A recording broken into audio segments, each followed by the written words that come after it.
to Japan, the world's best food destination, and the country I like to call my second home. Food here is part art, part culture, and it's a national obsession. Over the coming weeks, I'm going to take you on a journey of discovery through Japan.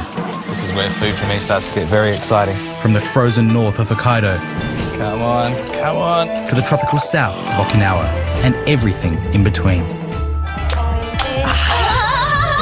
Get too close to those big claws, I reckon you might take a finger off. You'll meet her food heroes, the fisherfolk, the farmers, the artisans, brilliant chefs and all of Japan's colourful characters who make this country's cuisine so exquisite.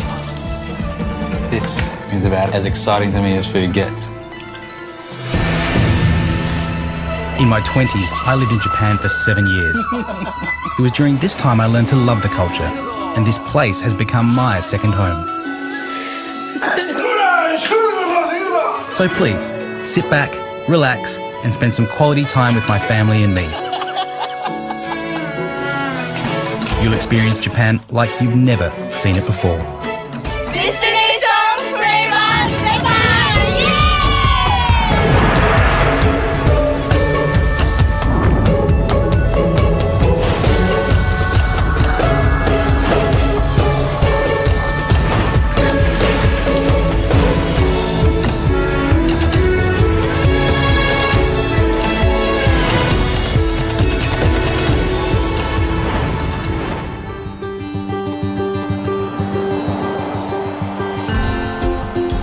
My adventure begins in Hokkaido.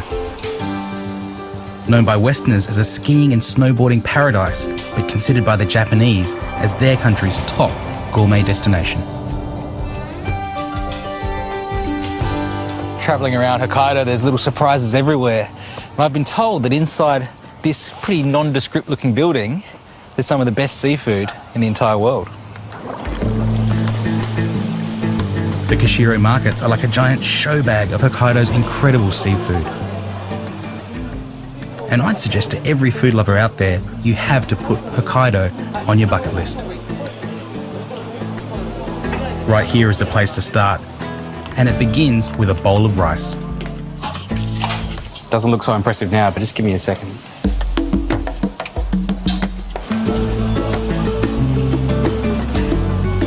You take your bowl around the market and buy sashimi, one piece at a time.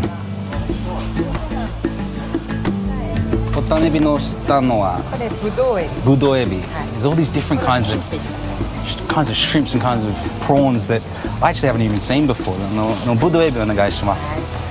And you get to stand here and get to try them all. It's certainly one of the most varied bowls of seafood I've ever had. It looks delicious. I love it. Some of the world's best sashimi in a plastic bowl for under $10.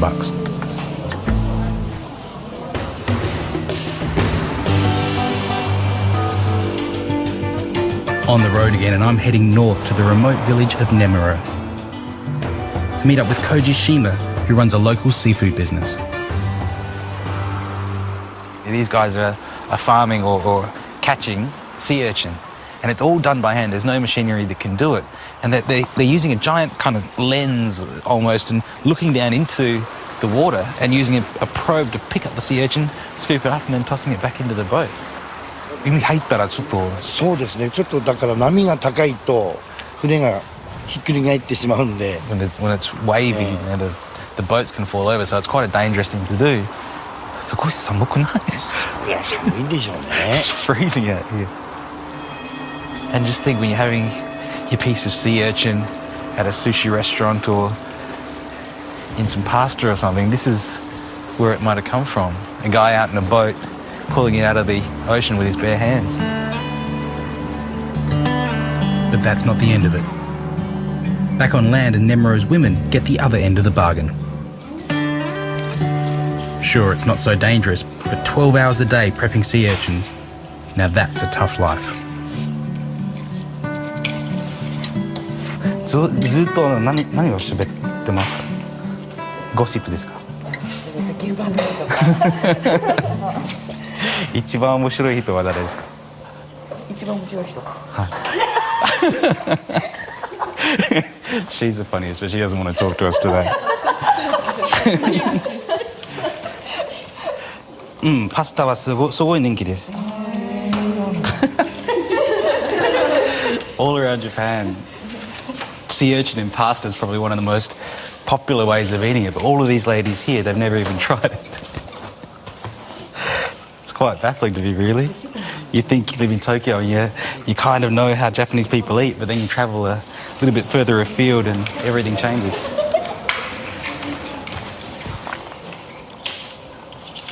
It's beautiful, it's briny, it's creamy, incredibly creamy. Not really fishy, you know, some people don't like sea urchin because it's quite fishy, but when you get it straight out of the animal like this, it's beautiful.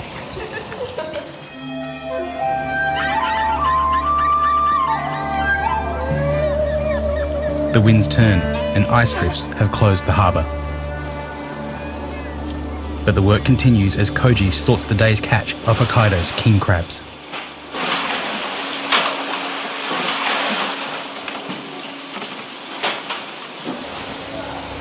Wow.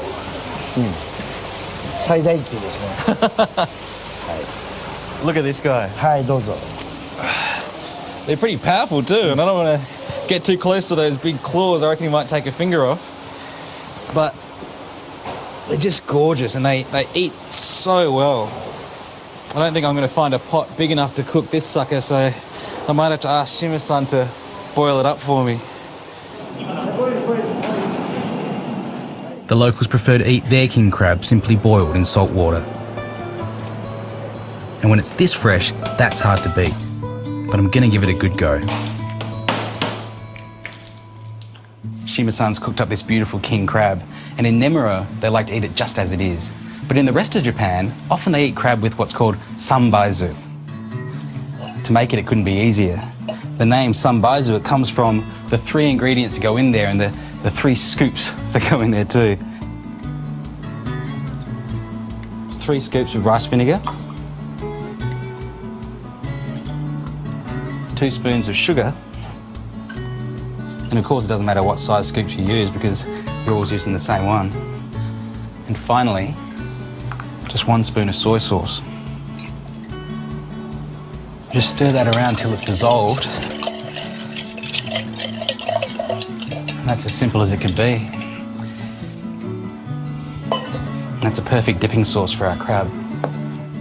Next up, Shima-san's brought in these wonderful scallops, and it's not hard to see why Hokkaido is known for its scallops. In Australia, we might just eat the roe and mussel, but in Japan, all these bits around the side are fair game as well, except for this little black bitter gut there, so I need to cut that out. Those go onto our hot coals. A pat of butter on each one. And just a little drizzle of soy sauce. Of course, our last dish, our uni pasta, sea urchin pasta. Got some water on the boil here. With sea urchin as fresh as this, it's almost a crime to cook it. But I am going to cook some of it just to get that flavour through our pasta sauce, but most of it's going on just raw. Some butter into a hot fry pan. Into that, just a little garlic. We don't want to brown the garlic, so before that butter starts to change colour, I'll add in just a little of the local sake here.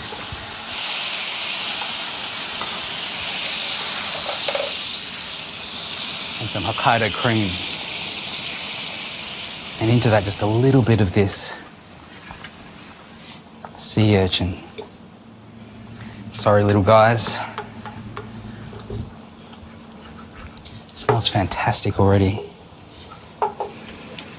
And drop our cooked pasta into this sea urchin sauce. It's a good idea just to add a few scoops of the pasta water as well, because that helps to thicken the sauce and also season. Season it with just a little salt. Just placing more of these little tongues of urchin onto the pasta to heat through. To finish it off, just another Japanese flourish. Nori seaweed. So I can pull our scallops off here. that have been bubbling away nicely. So that's it, the taste of Hokkaido. King crab with sunbaizu, uni pasta, and scallops with Hokkaido butter.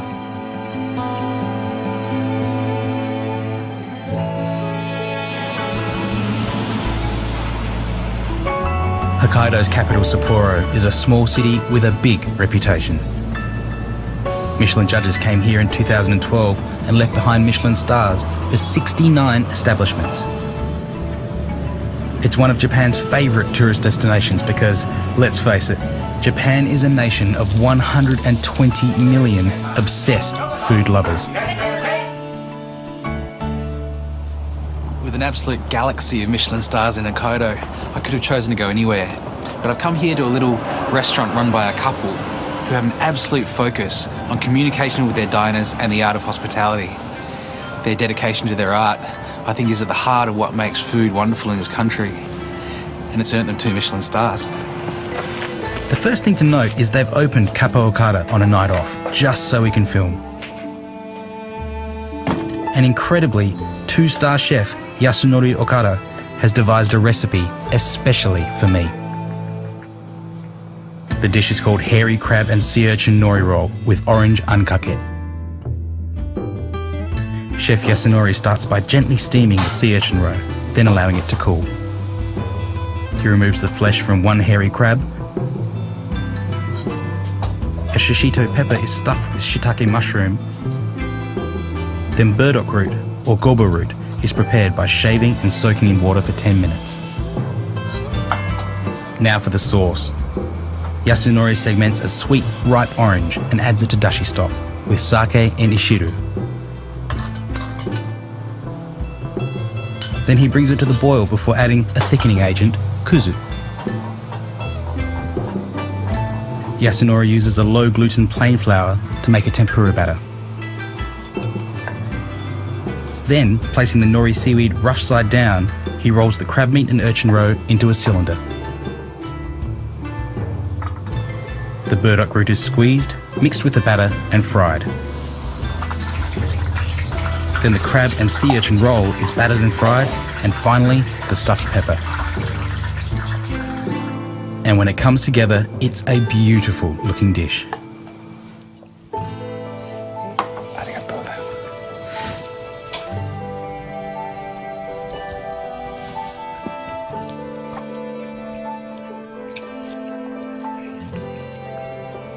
That really is extraordinary. You can really feel the care and the thought that's gone into this dish. Okada-san's taken oranges from South Australia, where I'm from, and a special kind of squid sauce from where my wife is from. And he's combined that with the famous hairy crab from Hokkaido and also that sea urchin roe. I feel that there's a real connection there between the chef and the diner, and that's really what hospitality is. ありがとうございました。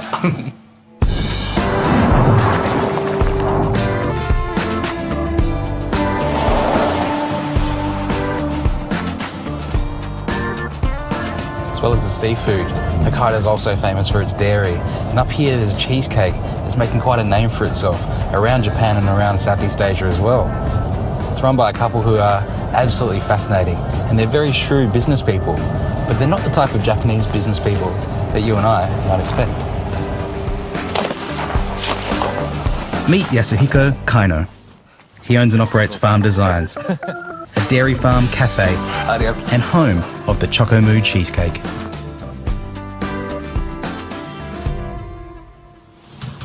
So this is it, the famous cheesecake. But first, Kaino-san, why the cow suit? どういう意味がありますか？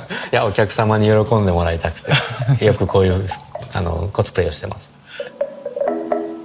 Looking around the cafe Yasuhiko and his wife Meg built themselves, you get a great sense of fun. And I'm starting to see why this little place in the wilderness has become a success. But of course, the real proof is in the eating. Time to try this cheesecake.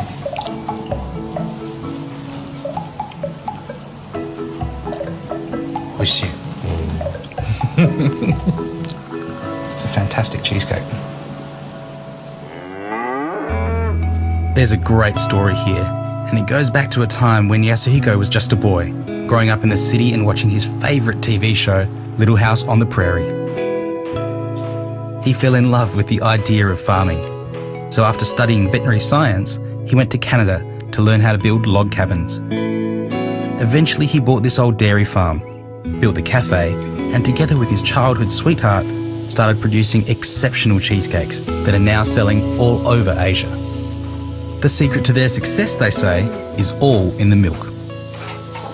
素晴らしい。こんなにクリーミーな牛乳の本当に飲んだことない。甘い、すごい甘い。Earlier, Kaina-san told me that years ago when he first moved up here, when his first cows stopped milking, rather than having them sent away, he let them die of old age and he built memorials to them out in the woods. And he's the only one that knows where they are. でもファームデザインの話はサクセスストーリーですか？それともラブストーリーですか？小さなサクセスストーリーと大きなラブストーリーです。Yasuhiko always had a vision, but it was Meg who came up with the cheesecake. And the cheesecake has turned Farm Designs into a multi-million-dollar enterprise. And one that still runs on the milk collected from just 45 cows. もう一番うるさい、高い壁が奥さんですからでもこういうのを作っていくのはもう女性の力が一番重要なんで頼りにしてます。そうですね。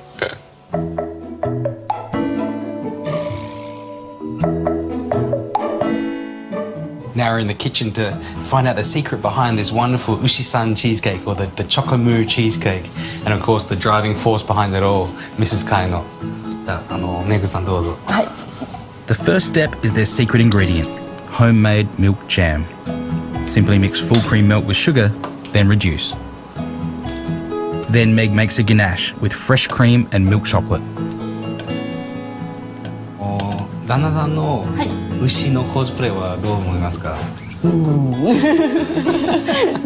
ちょっと恥ずかしいですね。A base is made from a mix of crushed black cocoa biscuits with a little melted butter. メグさん、これは大丈夫ですか？下手くそだったら言ってください。ちょっと下手くそです。I didn't do a very good job with that. こう綺麗に平らに。Quite the perfectionist. It's got to be absolutely perfect. Meg makes the filling by kneading cream cheese, then gradually adding sugar. She then adds sour cream, 3 eggs, and corn flour to bind. Whisk well and add vanilla extract. And finally, pouring cream is mixed with that milk jam we made earlier. And actually, as you add that in there, you can really see it change the texture. It becomes silky. You can see it coming out the bottom. It's like paint, it's so smooth. That gets poured onto the base. Meg sinks blocks of chocolate ganache into the mix. And now the secret to that fantastic cow pattern. Meg adds some of the filling to the ganache mixture. It really does look sensational. It's so simple in a way, but a really spectacular effect. So after an hour in the oven and a day in the fridge, we have our Chocomu cheesecake. Each one's unique and each one's made with love. Kawaii desu ne. ありがとうございます。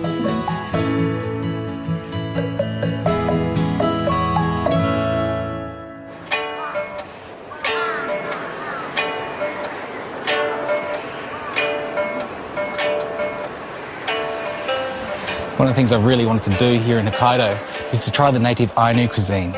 The Ainu are the indigenous people of this island, and they're similar in ways to the Native Americans.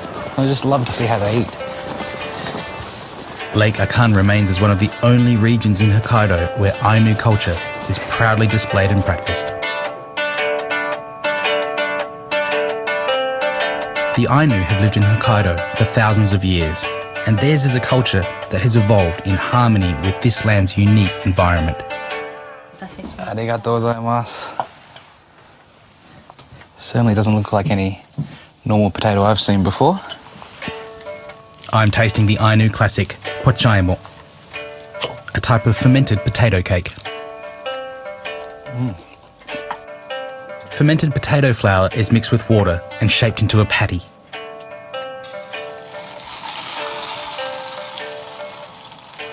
The patty is simply pan-fried in oil and served with butter.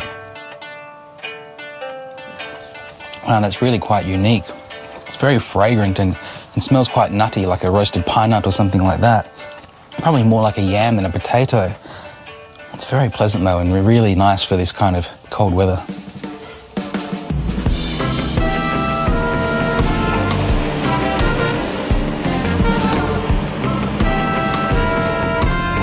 If you're thinking of travelling to Japan, it's far more affordable than it used to be.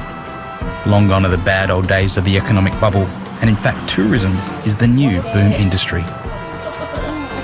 But like everything in Japan, they do it in their own special way. We're here on top of about 70 centimetres worth of ice. And I'm not much of a fisherman myself, so Hakata-san's here to teach me how to catch these little wakasagi, or the native Japanese pond smelts, that we can hopefully make up into some lunch.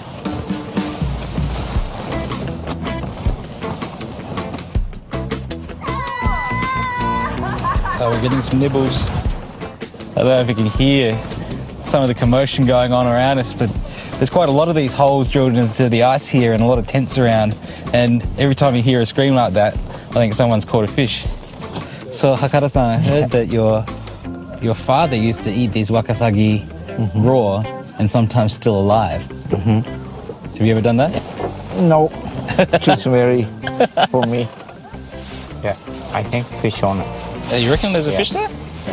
Small one. Small, I think. Hey, there we go. See, two of them. 1, 2. Yeah. 2 fish. 2 little wakasagi. Our first catch.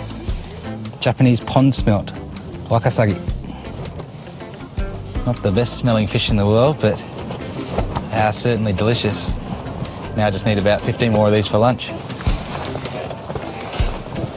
Come on, come on. Yay! 2 more. We caught a few of the wakasagi, the Japanese pond smelt, so this dish is Japanese pond smelts in nambanzu style.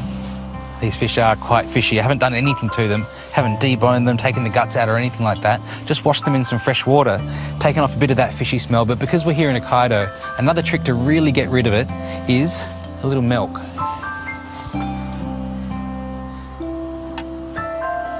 I'll let those sit in the milk for about 30 minutes, and that'll just get rid of some of that extra fishiness.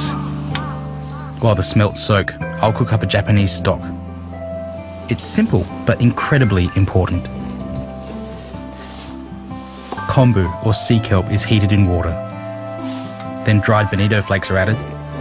And in future episodes, I'll go into a lot more detail, but believe me, a well-made dashi is the secret behind almost any great Japanese dish. While waiting for our dashi stock, we can prepare our vegetables. I'm cutting the carrot in fine strips, what we would call in English or French a julienne, but in Japanese, sengiri.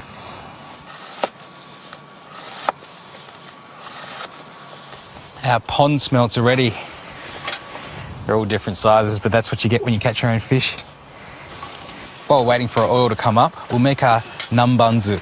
Namban actually translates to southern barbarian. And this is a technique that's come from the Portuguese that came into Japan down in Nagasaki. But the real secret behind nambanzu are these chilies.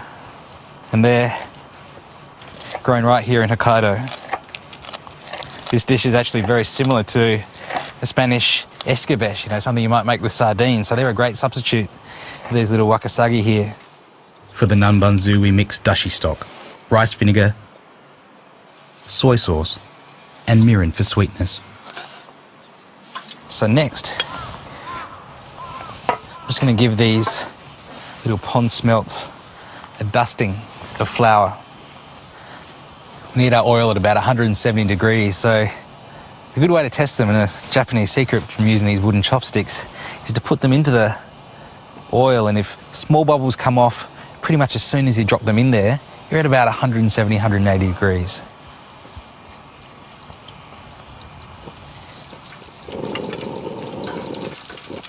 Our smelts are cooked, so we're doing something that's fairly unique to Japanese cuisine. We're taking them out of hot oil, they're going straight into our numbun vinegar.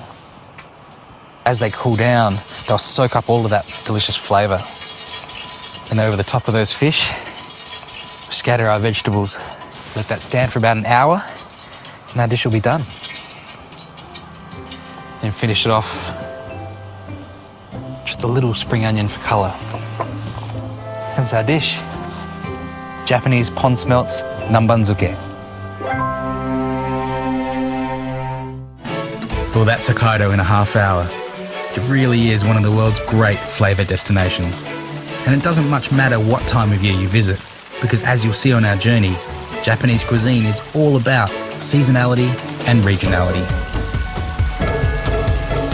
Next time, I pop across to the northern tip of Japan's largest island, Honshu, where the tuna can sell for $1 million a fish. Freezing cold, I can't feel my fingers. Noodle eating is seen as a sport. My 100th bowl. And nudity in the snow is definitely required. Feels like the most natural thing in the world.